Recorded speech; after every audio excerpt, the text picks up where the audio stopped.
Today I'm talking about A Visit from the Goon Squad by Jennifer Egan. I first picked up this book a few years ago because I liked the title, mainly because it reminded me of this. Who is it? Goons! Who? Hired goons! Hired goons? I didn't say it was a good reason.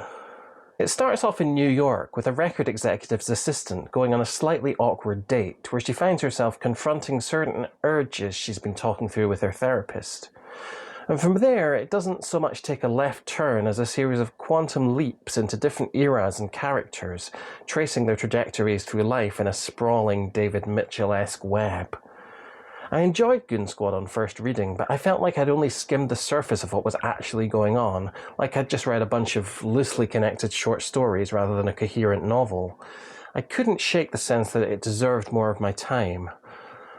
So I read it again recently and, well, not to brag, but I sort of followed it this time. Thank you. Thank you.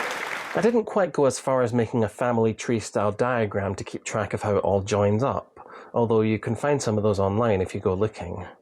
Instead, I just settled for paying a bit more attention and keeping an eye out for key themes that resurface from one chapter to the next.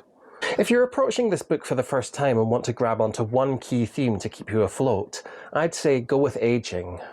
Many of the characters are trying to regain some connection to youth, whether theirs or somebody else's.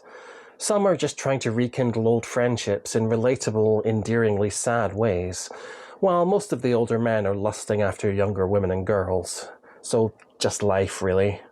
There's a lot of sadness in it too, though this often comes in strange, absurd packages that not only feel truer than the neat and tidy tragedies of melodrama, but give the reader plenty of humour to grasp onto, even when what's actually happening is pretty bleak. See a certain scene involving a fish for a perfect example. Even the characters don't know how they're supposed to be feeling a lot of the time, frequently flitting between opposing emotions as they struggle to make sense of the people they've somehow ended up becoming. But again, is that really a theme of this book, or is it just life? Damn, even the themes are slippery, but it's truly impressive just how much life is packed into these pages. Jennifer Egan seems able to capture the full irreducible mess that is a human being in a way that not many authors can. Towards the end, she ventures into more unusual territory, and the final two chapters are such an odd fit with what came before that I still feel disconcerted by them, like I missed a step on a staircase. But that's okay. I've got so much out of this book already that I'm happy to let that one lie, at least until I revisit it again in the future. Yeah, I get the feeling Goon Squad is going to be one that I go back to for thirds, and that probably puts it somewhere in my top 20 or so books that I've ever read. Incredibly glad I made the effort with this one.